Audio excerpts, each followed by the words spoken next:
राज्य सरकारने एसटीच्या कर्मचाऱ्यांच्या हिताचा एक मोठा निर्णय घेतला आहे.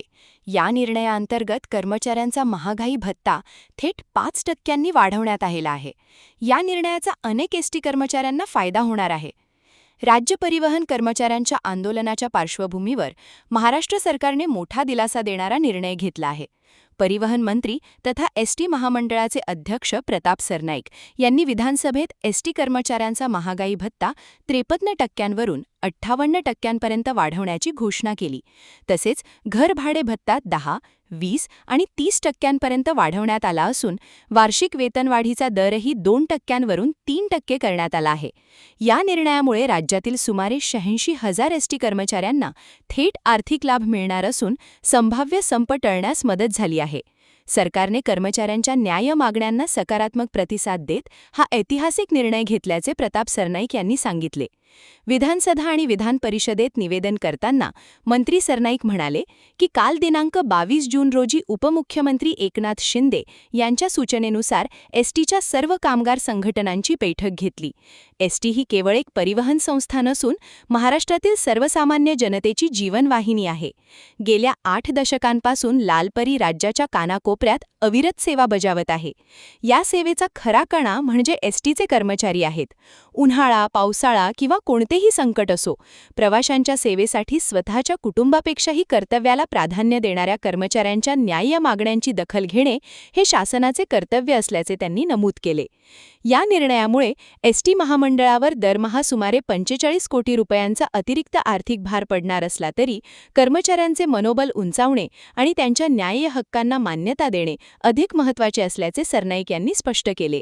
तसेच महागाई भत्ता, घरभाडे भत्ता, वार्षिक वेतनवाढीची थकबाकी आणि इतर वैधानिक देणी मिळून सुमारे 5,649 कोटी रुपयांची देयके अदा करण्यासाठी शासन भविष्यात आवश्यक ते प्रयत्न करेल, अशी ग्वाहीही त्यांनी दिली.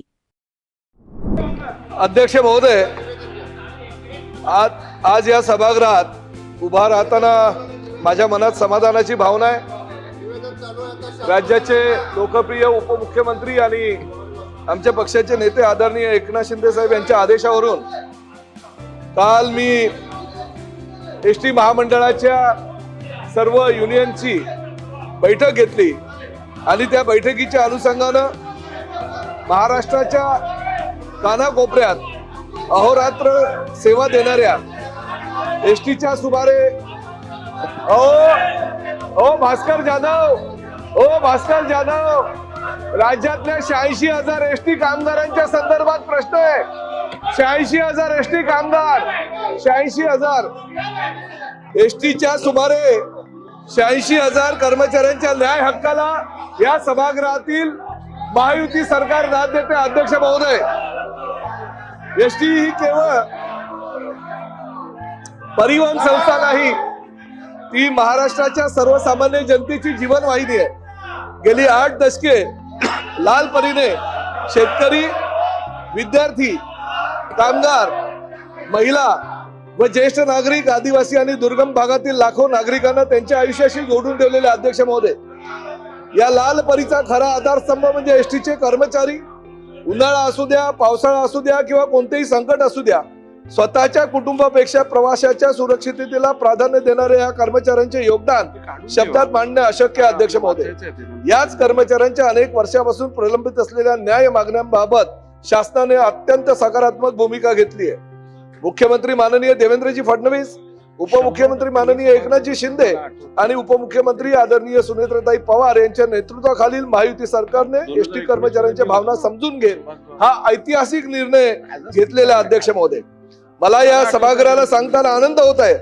राज्य सरकारी कर्मचाऱ्यांप्रमाणे एसटी कर्मचाऱ्यांना महागाई भत्ता 53% वरून 58% करण्यात आलेला. अध्यक्ष महोदय, त्याचबरोबर घरभाडे भत्ता 8, 16, 24% वरून 10, 20 आणि 30% वार्षिक वेतनवाढीचा दर 2% वरून 3% करण्यास मंजुरी देण्यात आलेली. अध्यक्ष महोदय, हा ऐतिहासिक निर्णय या सभागृहामध्ये महायुती सरकारच्या माध्यमातून आज मी जाहीर करतो, याचा मला अभिमान आहे. आजपर्यंत आमच्या पक्षाचे नेते आणि उपमुख्यमंत्री एकनाथ शिंदे साहेब यांनी एसटी कर्मचाऱ्यांना भरभरून दिलं. त्या महाविकास आघाडी म्हणत होते, त्यांनी बिघाडी करून टाकली. त्यांच्या कार्यकाळामध्ये कधी नव्हे तो एवढा एसटीचा संप भरकटलेला होता आणि आज एसटी कर्मचाऱ्यांनी आंदोलनाची हाक दिल्यानंतर आंदोलनापूर्वीच आम्ही हा निर्णय घेतला अध्यक्ष महोदय.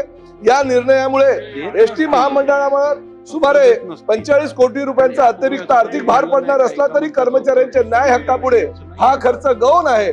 कारण कर्मचाऱ्यांचे मनोबल उंचावल्याशिवाय एसटी अधिक सक्षम होऊ शकत नाही, ही वस्तुस्थिती आहे. याचबरोबर कर्मचाऱ्यांचा महागाई भत्ता, घर भाडे भत्ता आणि वार्षिक वेतनवाढीच्या थकबाकीसह वैधानिक देणी मिळून सुमारे 5,649 कोटी रुपये अदा करण्यासाठी भविष्यामध्ये शासन कटिबद्ध आहे. अनेक वर्षांची ही प्रलंबित मागणी पूर्ण करण्यासाठी आम्ही कटिबद्ध आहोत. मी एसटी कर्मचाऱ्यांच्या सर्व संघटनांचे मनापासून आभार मानतो. त्यांनी संघर्ष केला, संयमी राखला, सकारात्मक चर्चेच्या माध्यमातून मार्ग काढण्यावर त्यांनी विश्वास ठेवला आणि विशेषतः कृती समितीचे नेतृत्व करणारे आमदार गोपीचंद पडळकर साहेब, त्याचबरोबर आमदार सदाभाऊ खोत यांनी वेळोवेळी आणि त्याचबरोबर कृती समितीचे सर्व सदस्य यांनी वेळोवेळी कर्मचाऱ्यांच्या भावना या सभागृहात प्रभावीपणे मांडल्या. त्यांच्या प्रयत्नांचेही मी कौतुक करतो. या निर्णयानंतर कर्मचाऱ्यांनी 29 जून रोजीचे धरणे आंदोलन मागे घेण्याचा निर्णय घेतलाय. मी शासन आणि कर्मचाऱ्यांबद्दल परस्पर विश्वासाची मोठी पावती आहे. अध्यक्ष महोदय, आजचा हा निर्णय केवळ वेतनवाढीचा नाही तर विश्वास वाढवण्याचा आहे. हा निर्णय केवळ आर्थिक नाही तर मानवी संवेदनाचा आहे. एसटीच्या प्रत्येक वाहक, चालक, तांत्रिक, कर्मचारी, अधिकारी आणि कर्मचाऱ्यांच्या कष्टांना शासनाने दिलेला हा सन्मान आहे. आपण सर्वांनी मिळून एसटीला आर्थिकदृष्ट्या सक्षम, आधुनिक आणि प्रवाशांच्या विश्वासाला पात्र अशी संस्था बनवायची आहे. कर्मचारी समाधानी असतील तरच लालपरी अधिक वेगाने, अधिक विश्वासाने महाराष्ट्राच्या प्रत्येक गावापर्यंत धावेल याचा मला पूर्ण विश्वास आहे. सर्व सन्माननीय सदस्यांच्या ज्या एसटीच्या भावना आहेत त्यांनी त्या भावना सभागृहामध्ये व्यक्त केल्याबद्दल त्यांचे मी मनापासून आभार व्यक्त करतो.